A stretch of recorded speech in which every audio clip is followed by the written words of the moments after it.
Well, good afternoon, everyone, and welcome to this conversation about U.S. Saudi relations, past and present. My name is Mike Morgan. I'm a member of the history department here at UNC Chapel Hill, and it's my pleasure to introduce our very special guest this afternoon, Professor Victor McFarland. Professor McFarland is Associate Professor of History at the University of Missouri and the author of Oil Powers, A History of the U.S. Saudi Alliance, which was published in 2020 by Columbia University Press. He has also served as a visiting scholar at the King Faisal Center for Research and Islamic Studies in Riyadh. His book has received extraordinary praise from some of the field's leading scholars who have described it as, quote, superb, deeply researched, erudite, and eloquent. For my part, I'll just say that it's a must read, an absolute must read for anyone interested in the subject. Before we begin, I would like to acknowledge that this event has been sponsored by the UNC Center for Middle East and Islamic Studies and the Duke UNC Consortium for Middle East Studies. It's also been co-sponsored by the Curriculum in Global Studies, the Curriculum in Peace, War, and Defense, the Department of Asian and Middle Eastern Studies, the Department of History, the Duke UNC Rotary Peace Center, the Office of the Vice Provost for Global Affairs, and last but not least, the Triangle Institute for Security Studies. I'd also like to thank Shai Tamari and Emma Harver, who organized this event and handled all of the logistics. Our goal this afternoon is to talk about the foundations of the US-Saudi relationship and to look at the deeper background to the stories that have been making headlines over the last few years, and perhaps especially since the 2018 murder of journalist Jamal Khashoggi. We have about an hour and 15 minutes for this conversation and for Q&A, and before we get started, I just wanted to mention that if you would like to ask a question, please type it into the chat box on Zoom because the participants' microphones will be turned off for the duration. So please don't hesitate to drop a question into the chat box at any point during the conversation. You don't need to wait until Q&A officially starts.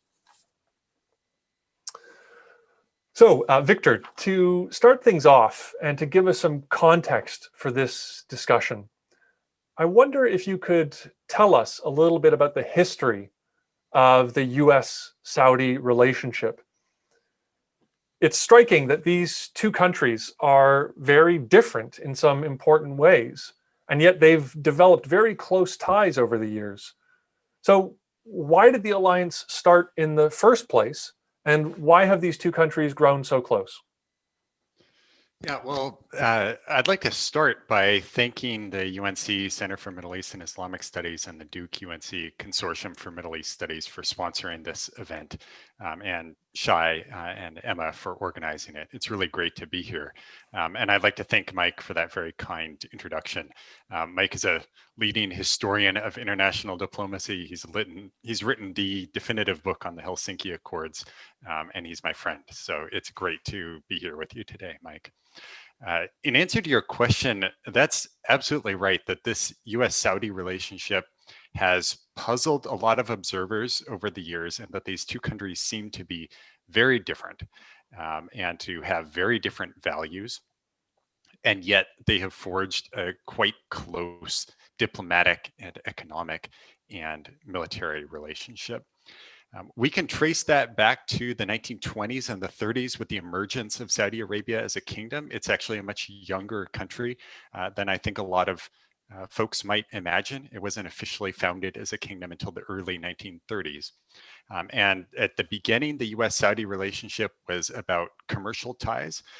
Initially, American exports to Saudi Arabia. So the United States was selling automobiles, among other things, to Saudi Arabia, and that set of commercial opportunities was what first attracted American interest to the kingdom. But it didn't take long before Saudi Arabia was identified as a very promising territory for oil exploration. in particular by the company that's now Chevron, which sent oil geologists and engineers to Saudi Arabia in the 1930s. They discovered productive oil wells towards the end of that decade.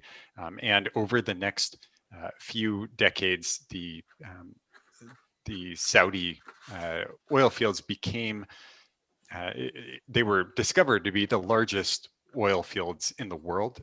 Saudi oil production increased steadily.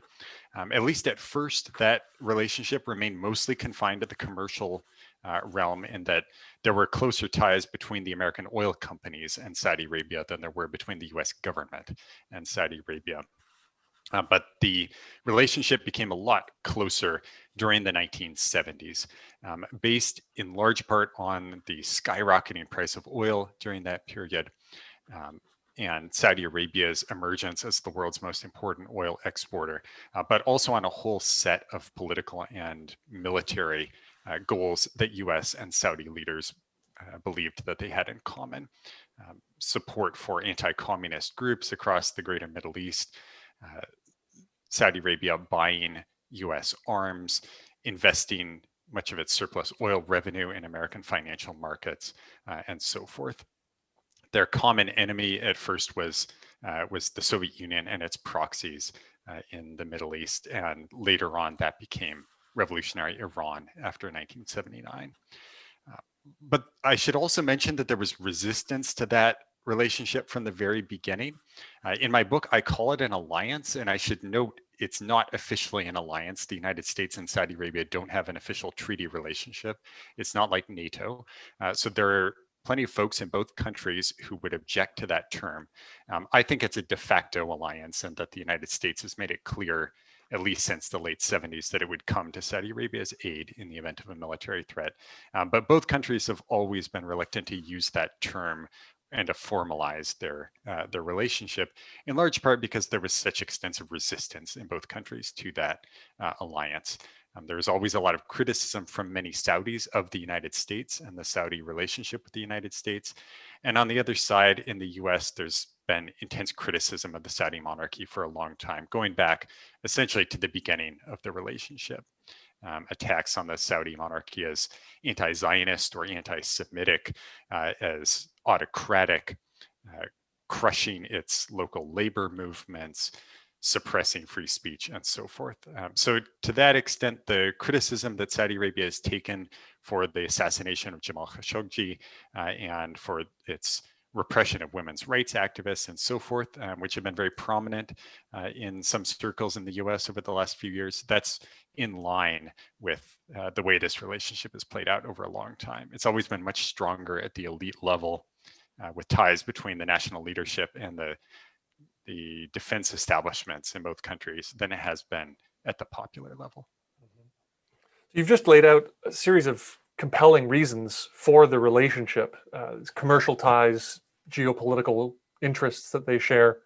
Have there been any big stumbling blocks for the relationship at the elite level, setting aside some of the criticisms that you just mentioned? Right. So for a long time, the biggest stumbling block was US support for Israel. Saudi Arabia was traditionally very critical of pro-Zionist policies in the United States. That goes back all the way to the 1940s. So a famous meeting, the first meeting between a US president and a Saudi king, was on board a US naval ship in 1945. When FDR was on his way through the region, he met Abdulaziz, the Saudi king, the founding king of modern Saudi Arabia. And much of that conversation was about Abdulaziz's opposition to Zionism. And it's worth noting this is several years before Israel even declared independence and became a state. So at this point, it was just a Zionist settlement movement in Palestine. And already the Saudi monarchy was dead set against it. And Abdulaziz wanted assurances from FDR that the United States would not support further Zionist settlement and a Zionist state in Palestine. And FDR gave a sort of equivocal answer to that question. So Saudi Arabia has criticized the United States quite a bit over the years for its support for Israel. Occasionally that that criticism broke out into the open and became Saudi Arabia took actions against the United States, the most famous case by far being the 1973 to 74 oil embargo in retaliation for US support for Israel. But for the most part, the Saudi government has always set aside that objection. They, in almost every case, have chosen their military ties with the United States and their economic ties with the United States over solidarity with the Palestinians when push came to shove. And for a long time, I think the most cynical interpretation would be the Saudi regime wanted to pay lip service to the Palestinian cause without ever making that a real priority in their relationship with the US. And these days, even the lip service that they used to pay is generally no longer there. Saudi Arabia hasn't joined the Emirates and Bahrain in making a formal deal with Israel, but they've clearly softened their opposition to Israel, especially over the last few years under Mohammed bin Salman. And even that official stance of anti-Zionism has less teeth to it than it used to. This is clearly a relationship then that has endured a lot of ups and downs over the years. And so it sounds like there's a deep foundation between the two countries that sets the scene for what's been going on over the last few years. So perhaps we could talk about more contemporary politics. The current Saudi crown prince, Mohammed bin Salman, has been in the news a lot since taking the leading role in Saudi politics not too long ago. Could you say something about the way that he has changed Saudi Arabia, or the way he's tried to change his country, and what that has meant for the U.S. Saudi relationship over the last 5 or 6 years? That's a good question, and you're right that there's been a lot of attention paid to Mohammed bin Salman for good reason. He's come in and shaken things up in Saudi Arabia, in part because this is a young, brash guy. He's only in his mid-30s now. He was only about 30 when he started his rise to power in the mid-2010s, about 6 years ago. So his father, Salman, became king, replacing King Abdullah in 2015. And Salman made his son, Mohammed bin Salman, defense minister. And just a couple of years after that, in 2017, Mohammed bin Salman elbowed aside the current crown prince, a guy named Mohammed bin Nayef, and became crown prince himself. If you don't know a lot about Saudi politics, it's kind of hard to convey how unusual this is. Whatever else you say about the Saudi monarchy, they rarely did things rashly. They moved slowly. They are sometimes described as an absolute monarchy, but in some ways that's a misleading characterization, because in some respects they're more of a oligarchy than a monarchy, and that there was a set of senior princes and senior leaders, and the king would usually not make decisions without consulting with that group and achieving some kind of consensus. There were different factions within the family, different sons of different mothers, who the Saudi kings for a long time were all sons of the founding king of modern Saudi Arabia, Abdulaziz, but they had different mothers and belonged to different factions within the family. There was usually some bargaining process where they would come to a basic consensus about what they wanted to do. And they valued seniority. So for quite a while in Saudi Arabia, the royal succession doesn't go from father to son to grandson. For a long time, what it did was go from father to son to the next eldest son to the next eldest son, etc. So there's a whole series of kings who were all brothers or half brothers, all sons of King Abdulaziz. And it created a situation towards the end, a little bit like the Soviet Union in the 70s and 80s, where you were going from one octogenarian or septuagenarian to another. And it was a radical change to suddenly go to someone who's only in his early 30s at the time when he was rising to power, who bypassed all of these folks in the royal family. There were many of them who were more senior, certainly in terms of age, than he was. And his style was totally different. He acted like a younger guy. He has been willing to move fast and break things in Silicon Valley parlance. And it's not an accident, I think, that he is actually a very outspoken fan of Silicon Valley and talks about how he sees Steve Jobs and Bill Gates and people like that as his role models, which has won him some praise. In particular for his social reforms. He has, in 2018, removed the ban on women driving. He reined in the religious police, infamous religious police in Saudi Arabia, to some degree at least. He's made it easier to watch movies and go to music concerts. And he has a very ambitious set of economic reforms that are summed up under this label Vision 2030, which the idea is to make Saudi Arabia less reliant on oil income over the next decade. So he's won some praise. Some younger Saudis are genuinely happy about these reforms. He's won some praise from foreigners. One famous or infamous case would be the New York Times columnist Tom Friedman, who's really quite taken in by these promises from MBS for bold domestic reforms. On the other hand, part of MBS's brashness, and I should say MBS, this is the kind of shorthand for Mohammed bin Salman, a lot of folks use. Part of his brashness is a willingness to be abrupt and even brutal in his treatment of domestic dissent and opposition within the royal family and outside it. So he cracked down on his rivals within the royal family in 2017. He famously rounded up a lot of them, royals and elites, and effectively shook them down for cash, had them imprisoned in the Ritz-Carlton in Riyadh, and they weren't allowed to leave until they paid literally billions. So they ended up collecting reportedly about $100 billion from these people as essentially ransom to MBS and the Saudi government. He, as I mentioned, sidelined his rival Mohammed bin Nayef. He imprisoned women who fought for the right to drive. So essentially, at the same moment that Mohammed bin Salman lifted the ban on women driving, the activists who had been fighting for that right for quite a while were rounded up and arrested and have been held in prison. The most infamous case is Loujain al-Hafloul, who was held in prison and only just recently released, reportedly mistreated and tortured in prison. And I think all of that was to show that this lifting of the ban on women driving was a concession granted by the regime and by Mohammed bin Salman personally. It was not a right won by the activists themselves. He wanted to make it very clear this is top down and the Saudi people get what he gives them. They don't get to fight for rights that he doesn't want to give them.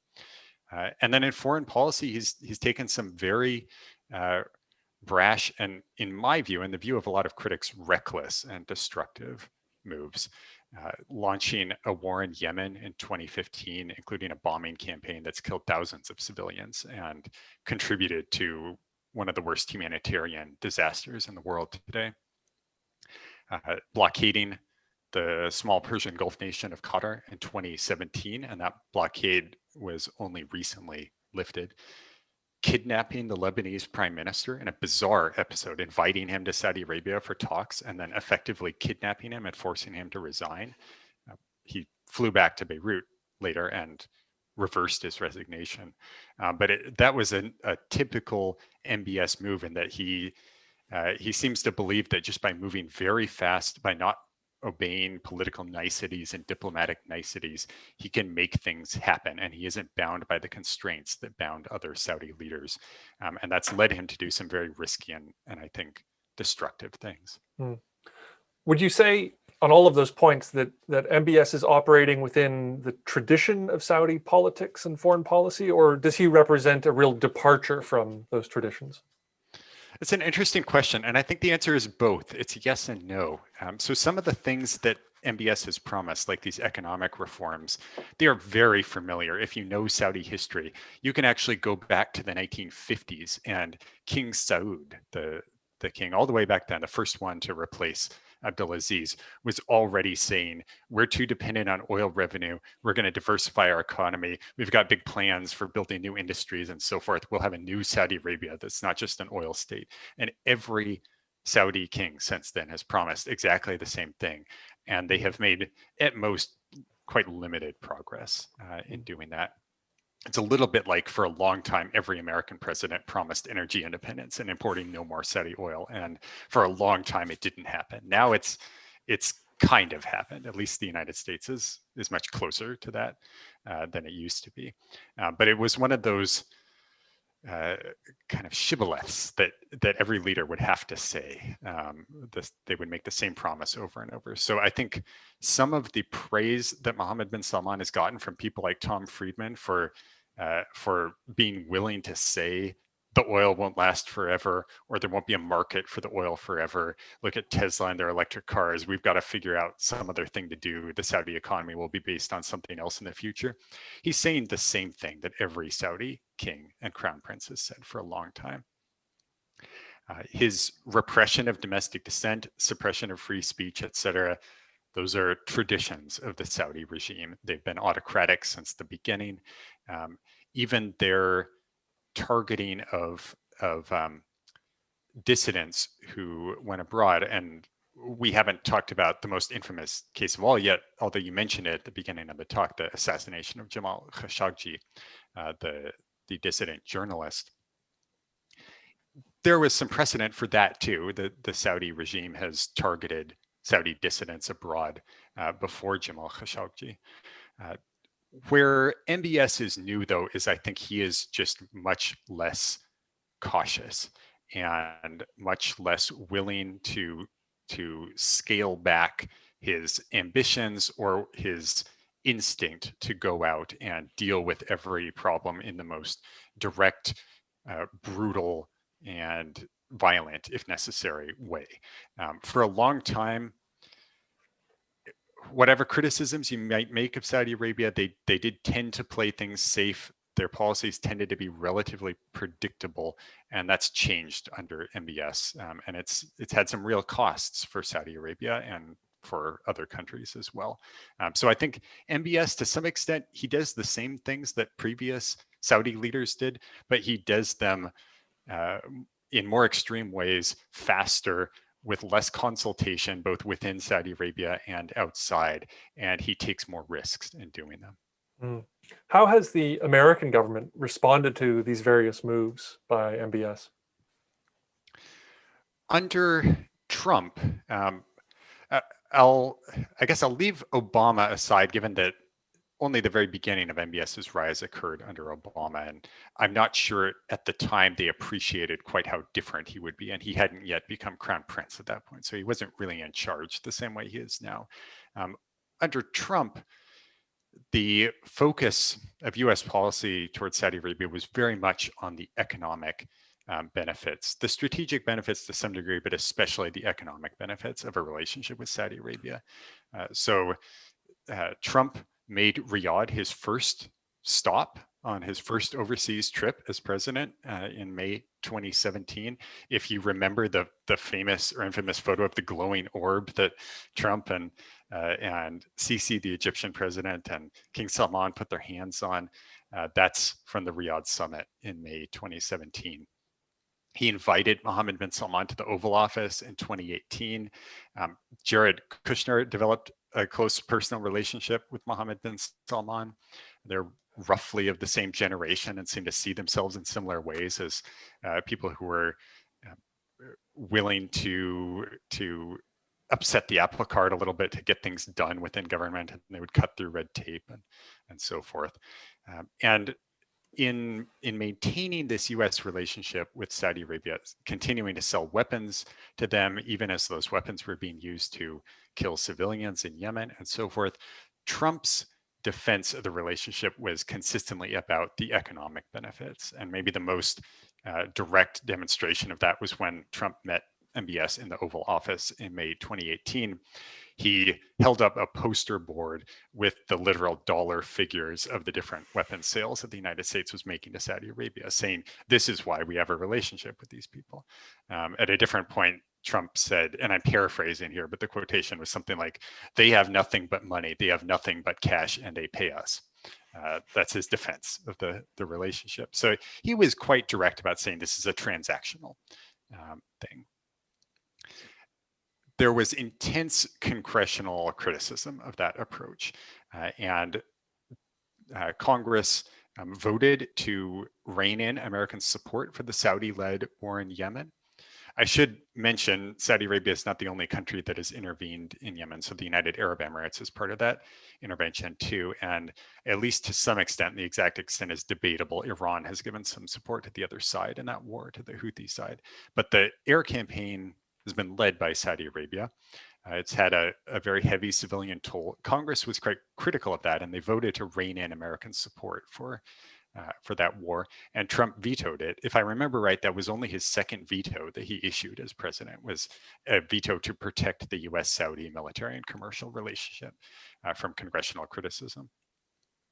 During the presidential campaign in 2019-2020, Joe Biden and essentially the entire Democratic field were much more critical of Saudi Arabia. Biden, in his comments to the Council on Foreign Relations in July 2019, said that the war in Yemen was a disaster, and he promised to cancel the blank check that Trump had written to Saudi Arabia, and called Saudi Arabia a pariah state, said the royal family had very little social redeeming value. So he said some quite harsh things about Saudi Arabia. And when Biden became president, just over the last couple of months, we have seen a promise to end sales of offensive weapons to Saudi Arabia, to cut American support for the war in Yemen, to criticize Saudi Arabia more directly about the assassination of Khashoggi. And just about a week and a half ago, the Biden administration released an intelligence report that had been under wraps for the last couple of years, although the basic outlines had been known to the press back in 2018, which presented the assessment of the U.S. intelligence community that Mohammed bin Salman himself had ordered the operation that resulted in Khashoggi's death. So Biden has been more willing to air those criticisms of Saudi Arabia. At the same time, he hasn't fully satisfied the demands of critics of the U.S.-Saudi relationship, and that he did not impose personal sanctions on Mohammed bin Salman, no travel ban, for example, which was something that some human rights groups had asked for. And this promise to end the sale of offensive weapons didn't go as far as a lot of critics of the U.S.-Saudi relationship wanted. They would have preferred to see a more complete ban on U.S. arms sales, and the Biden administration has left the door open to continued sales as long as they aren't offensive weapons. And whatever that means is a little bit vague. So they're leaving themselves some loopholes. And even as they issued that report, both Biden himself, Antony Blinken, other U.S. officials were quick to say they were not ending the U.S.-Saudi relationship. They continue to support Saudi security. They continue to stand by Saudi Arabia against Iran and the Houthis, et cetera. So I think the Biden administration has tried to very carefully calibrate how much they're reducing U.S. support for Saudi Arabia, and they've been very careful in the language that they use, talking about, for example, a recalibration of U.S. support for Saudi Arabia rather than even a reset or a reevaluation or something that would imply a more fundamental rethinking. They want to emphasize they are adjusting this relationship but not questioning its existence. So even though it's still early days for the Biden administration, do you think we should regard this criticism of Saudi Arabia as just another normal episode in the up and down history of U.S.-Saudi relations, or is there something categorically, qualitatively different about it? That's a good question. And I think it's probably too soon to say. We'll have to see how this relationship plays out over Biden's whole term. At least so far, it looks like this is a fairly limited reevaluation of the U.S.-Saudi relationship. I do think that the release of the report about Khashoggi is pretty significant, and the end of U.S. support for the war in Yemen and the pretty harsh words that Biden used about that war, calling it a humanitarian catastrophe, a disaster. These do mark something new in the U.S.-Saudi relationship, and that for most of the period that I studied and wrote about in my book, American officials from the 70s on forward were quite reluctant to criticize Saudi Arabia in those kind of terms. And even when members of Congress or NGOs or human rights activists or newspaper writers were very critical of that relationship. The White House, the State Department, the Pentagon always worked to shield the ties that they had developed with Saudi Arabia from those kind of attacks. And Biden has been unusually receptive to those critiques of the U.S.-Saudi relationship, and usually open about airing his concerns. So I do think that's something new. I think it's a positive development. I think it's actually good for Saudi Arabia in that Mohammed bin Salman has, I think there's some evidence that he's been a bit chastened by this criticism. So the release of Lujain al-Hathloul, the lifting of the blockade on Qatar, I think we can see these as possible olive branches to the Biden administration and efforts to show that Mohammed bin Salman is trying to rein in some of the worst impulses of his foreign policy and his domestic policy over the last few years. I think that is a response in part to American pressure, and I think more American pressure would be helpful. But exactly how far Biden will go, I think it's very much an open question right now. And the U.S.-Saudi relationship has gone through so many challenges before and withstood some very big shocks like the oil embargo in '73 that I have a hard time imagining it will change really fundamentally, even as a result of the Khashoggi murder and the other bumps in the road we've seen recently. Great. Well, I think this is a great foundation for the rest of our conversation this afternoon. We have lots of time for questions. And I see that a number of our audience members have already dropped a few questions into the chat. So why don't we turn to some of those? A couple of questions have touched on the role of Islam in the U.S.-Saudi relationship. Could you say something about how maybe religion in general and Islam in particular have influenced Saudi perceptions of their own role in the region, their relationship with the United States, and then conversely, how Islam has affected the American side of the relationship? Yeah, that's a good question. And I'm looking at the chat. I see we have a question from Kevin Fogg. Kevin, it's good to hear from you. And he mentions that Saudi Arabia has worked very hard to project an identity of themselves as the representative of the Muslim world. And that's absolutely right. They have, from the very beginning, from their conquest of the holy cities of Mecca and Medina in the 1920s, done their absolute best to maximize the political capital they get from holding those cities and to present themselves as the guardians of the holy places of Islam and the leaders of the Muslim world, at least in some respects.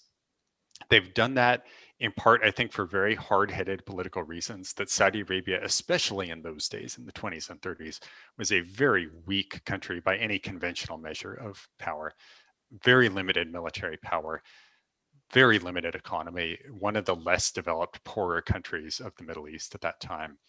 And so the religious prestige that came from being the guardians of Mecca and Medina was one of the few assets that they had for projecting any kind of influence abroad and legitimizing the monarchy. And they have, I think Kevin is right to suggest that they have used that image sometimes as much with non-Muslims as with Muslims, and convincing the United States, for example, that supporting Saudi Arabia will win the US credit with the Muslim world. That worked to some extent, for example, with the Eisenhower administration in the 50s, which hoped that the Saudi king at the time, King Saud, could be a counterweight to the Arab nationalism of Gamal Abdel Nasser, and that he would present a kind of conservative Islamic alternative to the left-leaning Nasserist vision.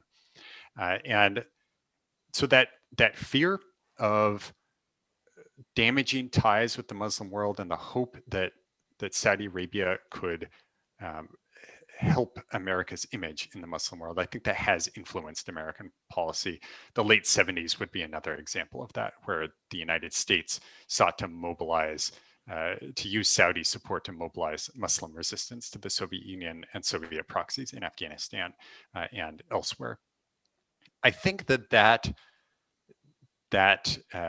mechanism doesn't work quite as well for Saudi Arabia as it used to. I think 9/11 damaged Saudi Arabia's reputation in, at least in some circles in the United States, quite significantly, and certainly made it harder, more complicated for Saudi Arabia to present their identity, their Muslim identity, their Islamic authority as an unalloyed good for the United States.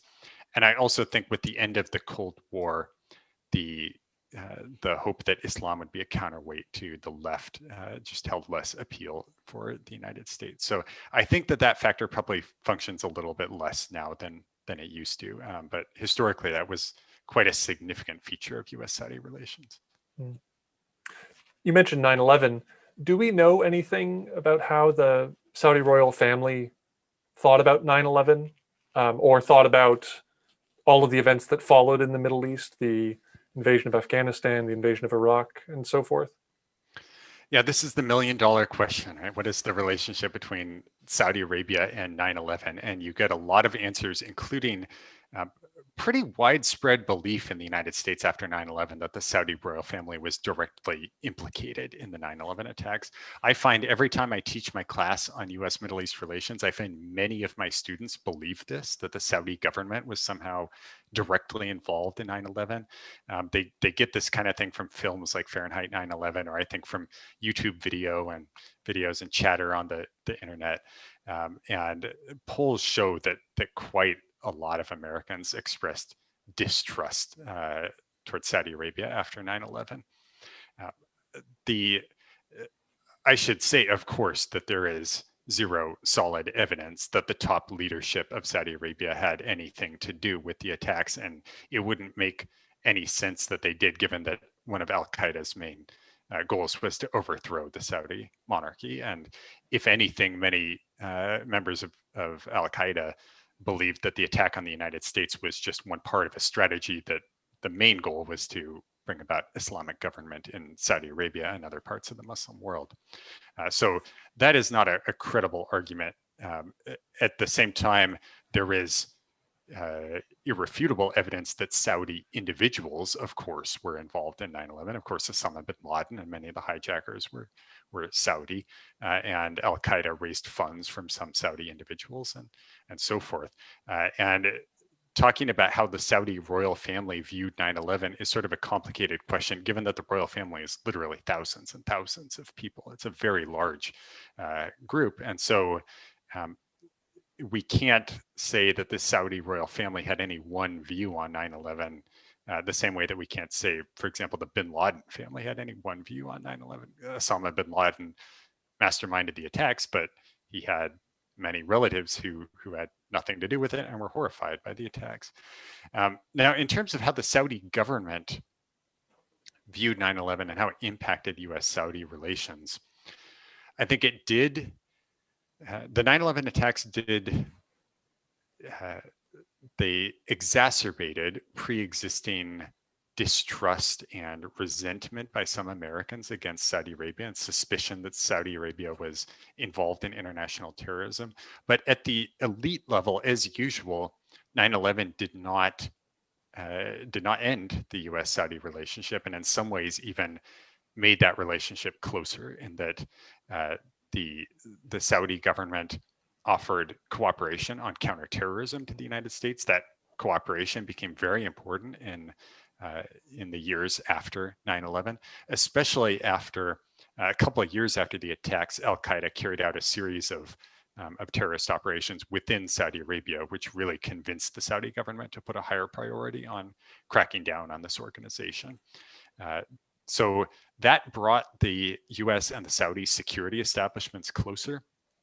An important individual example of that would be Mohammed bin Nayef, the crown prince, erstwhile crown prince that Mohammed bin Salman elbowed aside.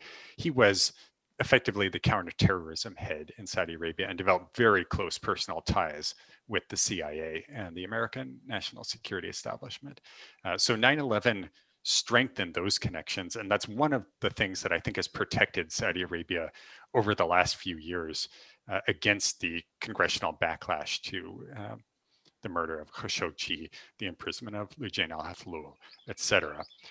One of the sources of pushback has been the American national security establishment telling people like Biden, you can't push too hard on these people because we need their cooperation against the Islamic State, the Houthis, what have you.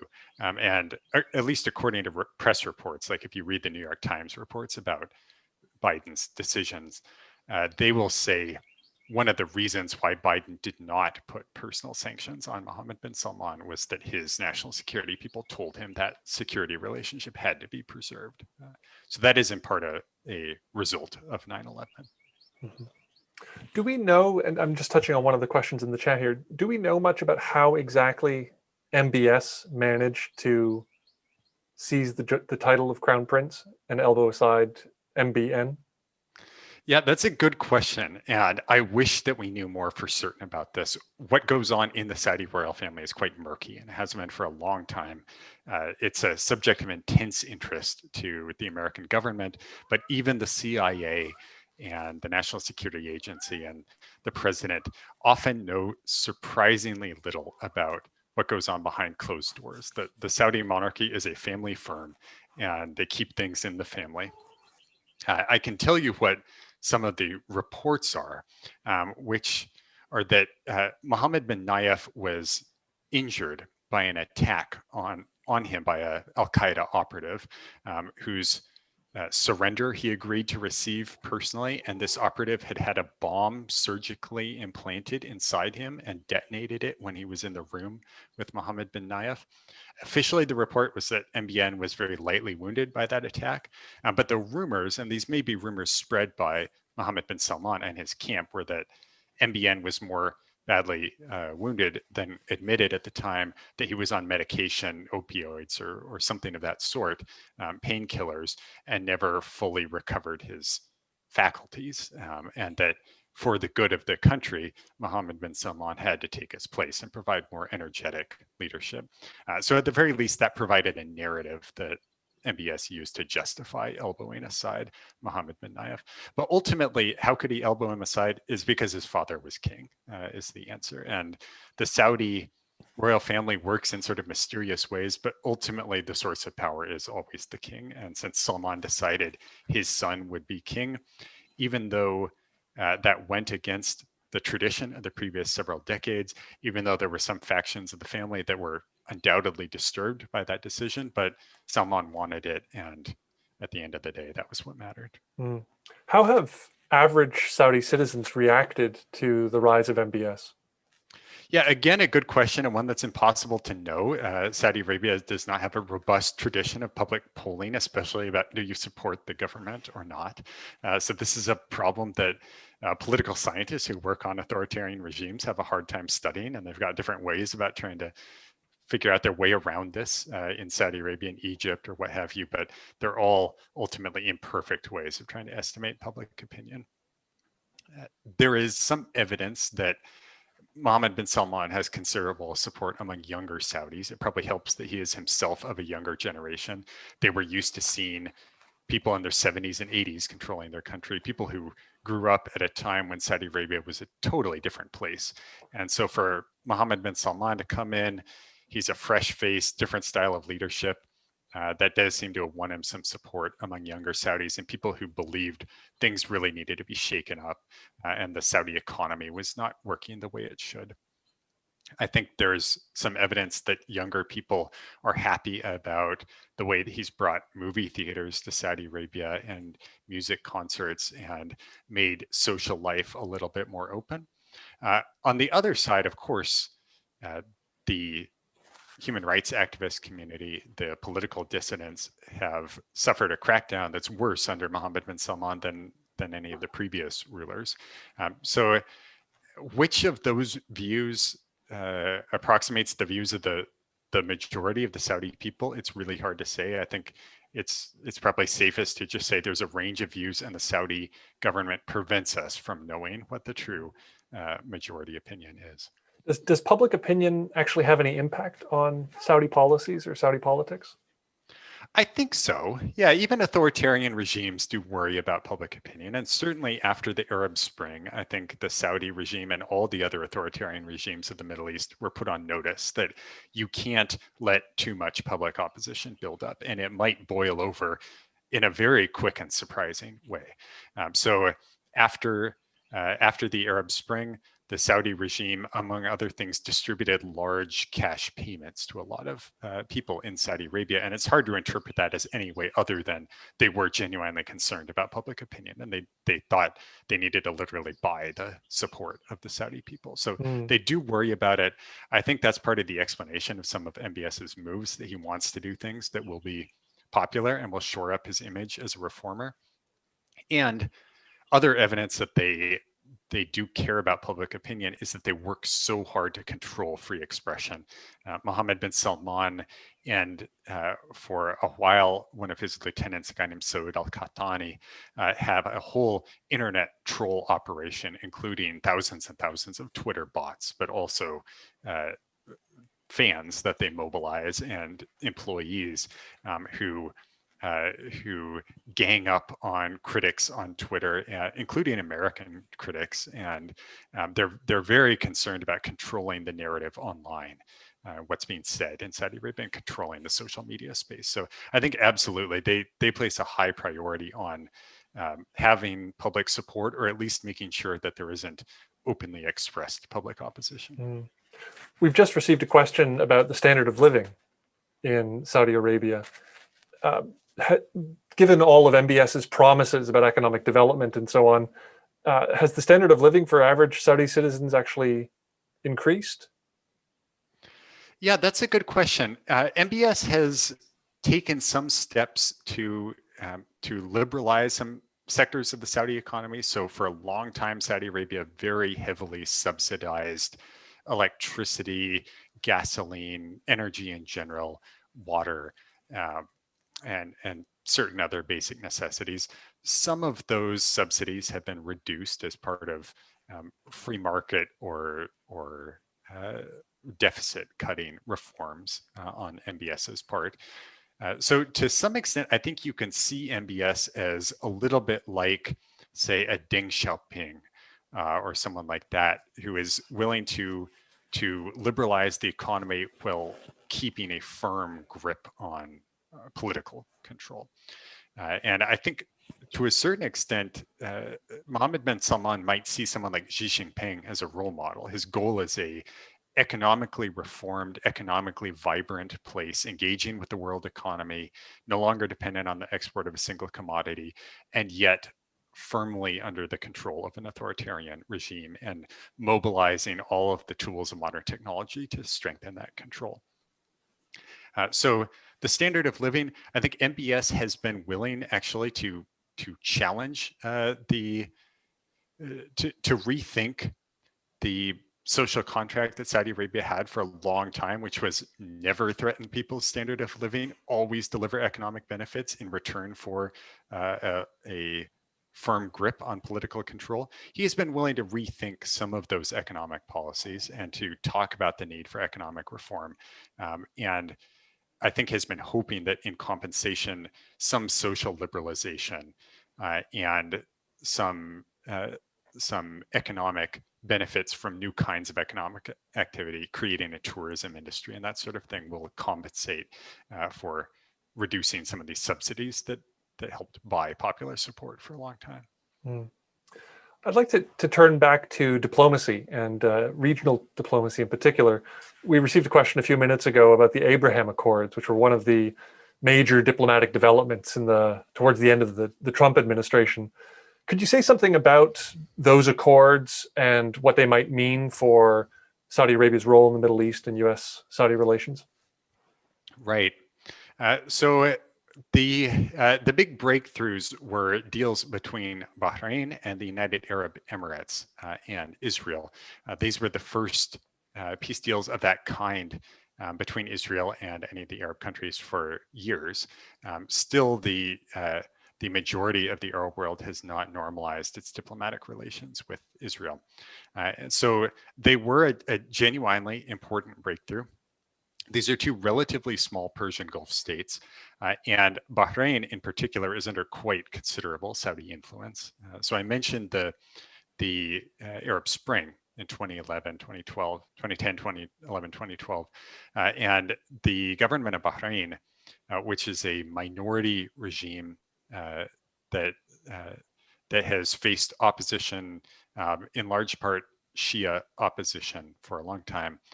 They were quite threatened during the Arab Spring by a non-violent protest movement, and Saudi Arabia helped the Bahraini government crack down and suppress that movement, including the deployment of Saudi troops. There's a causeway built between Bahrain and Saudi Arabia across the water, and Saudi troops literally drove across the causeway to help the Bahraini government stay in power. So I think it's generally assumed, and I believe this assumption is correct, that Bahrain does not do anything very important in their foreign policy without consulting with Saudi Arabia and getting Saudi permission first. So when they made a peace deal with Israel, that was widely viewed, and again, I think this is correct, as a sign that Saudi Arabia itself was easing up on its long time anti-Zionism. So I believe that Mohammed bin Salman probably wants a closer relationship with Israel. It's already happened behind the scenes, and that there's been de facto Saudi-Israeli cooperation against Iran, or at least discussion of such cooperation. I think that Mohammed bin Salman is probably restrained to some degree by the fact that his father is still alive, and his father for a long time was notable as one of the leaders of the Saudi support for the Palestinians. He ran a fund to raise private contributions for the Palestinians for a long time. And I think normalization of relations with Israel would be a bridge too far, even now, for Salman. But it's possible that when he dies, not long after that, Mohammed bin Salman will open up Saudi ties with Israel. And I think the Abraham Accords, at least the one with Bahrain, it would not have happened if not for MBS's his acquiescence, at least. Mm. So that suggests a big change, or at least a possible change in Saudi foreign policy. Thinking about MBS's view of the rest of the world, is there any evidence that he is looking to diversify Saudi Arabia's diplomatic relationships, maybe to hedge his bets vis-a-vis the United States? Is he, and I'm picking up on a question here, is he seeking to develop closer ties to China or to Russia, to India, to other countries, or is he continuing to focus on the U.S.-Saudi relationship? Yeah, the threat of Saudi Arabia doing that has been one of the counter arguments for a long time against any American pressure on Saudi Arabia. So this is one of the things that Trump would bring up. If anyone criticized him about U.S. support for Saudi Arabia, he would say, number one, we sell them a lot of weapons. And number two, if we don't, someone else will. And they'll just go to Russia or China and buy weapons from them instead. I think that is much easier said than done. Folks who study the details of these weapon systems can say more about this than me, but it's not so simple if you have an Air Force that for decades, and this is true of Saudi Arabia, has run on American and Western European equipment. So the Saudis have a lot of F-15s, for example. If you've been flying McDonnell Douglas and Boeing aircraft for a long time, you can't just snap your fingers and start buying MiGs. It's a totally different set of spare parts. You need differently trained technicians to manage them.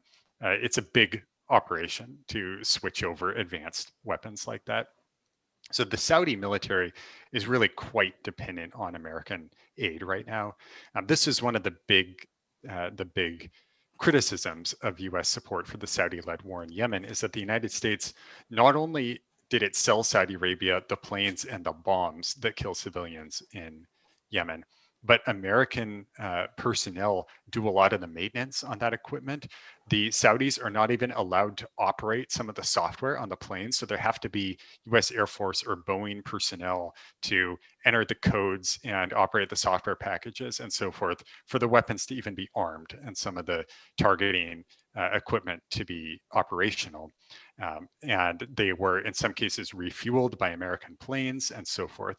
And if Saudi Arabia decided to move closer to Russia or China, they can't just bring in Russian tankers and refuel American planes and bring in Russian personnel and have them operate the F-15s. It just wouldn't work. So I think the risk of Saudi Arabia getting rid of its need for American security cooperation is much overblown. I think when Trump said they can just go and get weapons from Russia or China, I think that was not really a realistic move for them, at least in the short run. Now, over the long run, would Mohammed bin Salman like to do that? I'm sure he would, because Putin and Xi Jinping are not going to make any fuss about how he treats women's rights activists or the fact that he might assassinate a Saudi dissident abroad. That would just put him in the same club as them. So I'm sure he would like that idea as having that kind of no questions asked support. And they may move in that direction over the long run. And one thing about MBS, this guy could be king for the next 50 years once his dad dies. It's pretty typical for a Saudi king to rule into their 80s. So he could be king for a long time. He can probably afford to take a long-term view. But I think in the next 5 years, even next 10 years, if the United States pressures Saudi Arabia, can they just instantly find another patron? That would be very, very difficult for them. We're coming up to the end of our conversation, so let me just invite any members of the audience, if they have a question they'd like to ask, to type it into the chat box now. So we have a couple here. Is there any chance that MBS would not become king? Yeah, this is a big question. I think most American policymakers have assumed he is going to become king. He is crown prince, and so he's in line to become king. His dad is somewhat frail. He could die at any time. So I think this is the general assumption that he will be king. There are some critics of that assumption. Bruce Riedel, the former CIA official under Obama, is one of these critics and argues that, in fact, MBS's position in Riyadh might not actually be as secure as a lot of outsiders assume it is. But again, we just really don't know. We do not know what is said behind closed doors in Riyadh and Jeddah.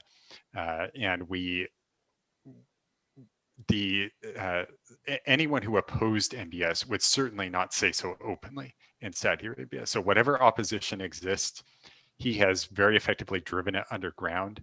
And I think it's very hard to say. And the United States probably has limited leverage about whether this is true, whether there's any kind of viable opposition to Mohammed bin Salman becoming king. Now, one of the arguments in favor of a stronger American response to him is that if, for example, the United States sanctioned him, put a travel ban on him, it became clear that he could never fly to Washington, D.C. without risking arrest. Possibly that would tip the scales against him, and other members of the royal family would think, can this guy really lead our country and serve our interests if the American leadership won't even meet with him? That's possible, but I think the Biden administration, it sure looks like they've decided the risk of that is too great, that assuming he will be king, you can't antagonize this guy like that. And so they're not going to oppose him openly that same way. They have, for now, refused to meet with him in that the Biden administration has said Mohammed bin Salman, since he is not in fact the king of Saudi Arabia, he is not considered Biden's counterpart. So the president will not meet with him. The Secretary of Defense will meet with him. And his official title is the Saudi Secretary of Defense. So they said, we will meet with you at a lower level. But the minute Salman dies, then at least according to current policy, Biden would be willing to meet with Salman at that point, or meet with Mohammed bin Salman, excuse me. Thinking about the future of the U.S.-Saudi relationship, what are some questions or issues that observers should be on the lookout for? What might be some of the defining issues in the future of the relationship?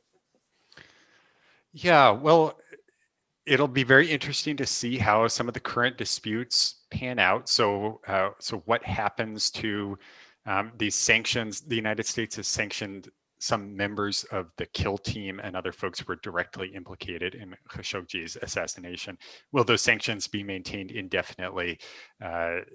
Will Biden eventually meet with Mohammed bin Salman, et cetera? I think there are a lot of open questions where we'll have to see how these things play out over the next few years. I think there are a lot of open questions about the Saudi economy. I mentioned that Mohammed bin Salman has a very ambitious plan for economic reform, Vision 2030. In my view, and the view of a lot of critics, much of that plan is hugely unrealistic. It involves some unrealistic assumptions about how quickly Saudi Arabia can pivot away from oil. So whether or not those promises are kept and these plans that exist on paper, whether they're actually implemented, big question.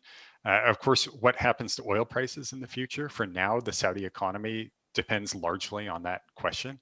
They have still quite considerable financial reserves, so they've been able to weather the low oil prices caused by the COVID-induced global recession.